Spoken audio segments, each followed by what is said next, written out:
Guys, मैं हूँ रुचिका सोनी और टेक्निकल हट के इस पाइथन ट्यूटोरियल सीरीज के थर्ड वीडियो में मैं आपका स्वागत करती हूँ। अभी तक हमने दो वीडियोस में देखा पाइथन का इंट्रोडक्शन और कमेंट्स के बारे में, जाना कि पाइथन में कमेंट्स कैसे यूज करते हैं। Okay, now in this third video हम बात करेंगे वेरिएबल्स के बारे में। एक्चुअली वेरिएबल्स क्या होते हैं? वेरिएबल्स एक ऐसी प्रॉपर्टी है जिसको यूज करके हम मेमोरी में कोई लोकेशन अलोकेट कर सकते हैं और उसमें डेटा को स्टोर कर सकते हैं। सपोज x इज टू 9, हमने ये यूज किया। ओके, तो x का मतलब x एक वेरिएबल है जिसको हमने मेमोरी में एक लोकेशन अलोकेट कर दी है और उसमें क्या वैल्यू स्टोर की है? 9। ओके, तो अब पाइथन में वेरिएबल्स कैसे हम यूज करते हैं, हम ये पढ़ते हैं। Okay, Python variables do not need explicit declaration to reserve memory space और you can say to create a variable. जैसा कि हम दूसरे प्रोग्रामिंग लैंग्वेज में देखते हैं, जैसे C++, अगर हमको कोई भी वेरिएबल डिक्लेयर करना कुछ भी वेरिएबल में हमको इनिशियलाइज करना है तो उसको पहले हमें डिक्लेयर करना पड़ता है। लाइक वो इंटीजर है या फ्लोट है या कैरेक्टर है, स्ट्रिंग है, व्हाटएवर। तो हम अगर आपने दूसरी प्रोग्रामिंग लैंग्वेज पढ़ी होगी तो आपको पता होगा कि उसको इसे डिक्लेयर करते हैं। ओके, पर पाइथन में एक ये बेनिफिट है कि हमको पाइथन में कोई भी वेरिएबल को पहले से डिक्लेरेशन नहीं करना पड़ता मेमोरी स्पेस देने के लिए। Okay, a Python variable is created automatically when you assign a value to it. और पाइथन का जो वेरिएबल है ऑटोमेटिकली असाइन कर लेता है वैल्यू को, उसमें उसका डेटा टाइप को अपने को डिक्लेयर करने की जरूरत नहीं पड़ती है।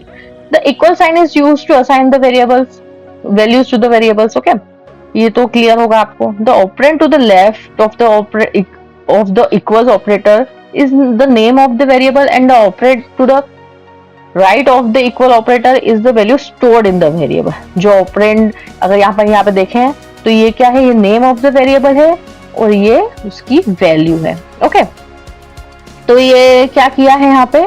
काउंटर इज इक्वल्स टू 100, ये हमने एक इंटीजर वेरिएबल क्रिएट किया है। ये पाइथन का जो इंटरप्रेटर है ऑटोमेटिकली आइडेंटिफाई करेगा कि ये एक इंटीजर वैल्यू है। हमें एक्सप्लिसिटली डिक्लेयर करने की जरूरत नहीं पड़ रही है कि ये एक इंटीजर है। यहाँ पे अपने को, जैसे दूसरी प्रोग्रामिंग लैंग्वेज होती है, यहाँ पे अपने को स्पेसिफाई करना पड़ता है कि ये इंट है। ओके, पर पाइथन में ऐसा हमको करने की जरूरत नहीं पड़ती है, वो ऑटोमेटिकली आइडेंटिफाई करेगा कि ये इंटीजर है। अगर हमने माइल्स की वैल्यू दी है 1000.0, मतलब कि वो इंटरप्रेटर ऑटोमेटिकली आइडेंटिफाई कर लेगा कि ये फ्लोटिंग पॉइंट वेरिएबल है। और अगर अपन ने name is equals to double inverted quotes में अगर कुछ भी चीज लिखी है तो पाइथन का इंटरप्रेटर आइडेंटिफाई कर लेगा कि ये एक स्ट्रिंग वेरिएबल है। यहाँ पे अपन ने स्ट्रिंग वैल्यू असाइन की है। Okay, now printing. अब उसमें प्रिंटिंग कैसे हम करते हैं? Once we create Python variable and assign value to it, we can print it using print function. जैसे हमने ये इनिशियलाइज डिक्लेयर कर दिया पाइथन का वेरिएबल, उसमें वैल्यू असाइन कर दी, फिर हम उसको क्या कर सकते हैं? प्रिंट फंक्शन के थ्रू प्रिंट कर सकते हैं। अपन एक एग्जांपल देख लेते हैं।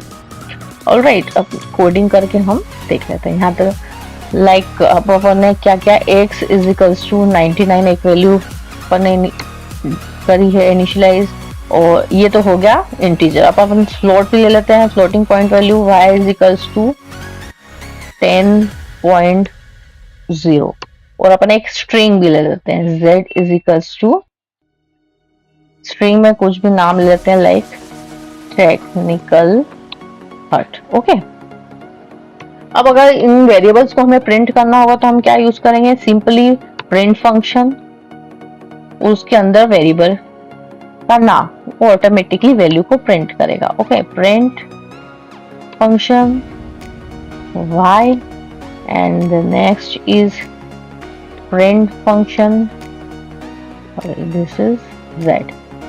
ओके, नाउ अब अपन इसको सेव करेंगे कंट्रोल S से, और अब इसको करेंगे run. Okay, now let's see what is the output.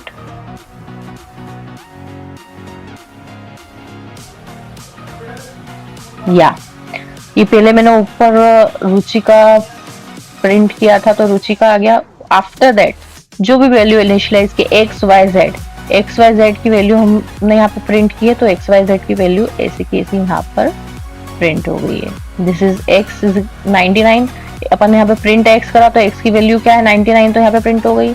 अपन ने y प्रिंट करा, y की वैल्यू 10.10 है तो प्रिंट होगी, और यहाँ पे अपन ने z प्रिंट किया है तो z एक स्ट्रिंग है टेक्निकल हट, तो वो भी प्रिंट हो गया।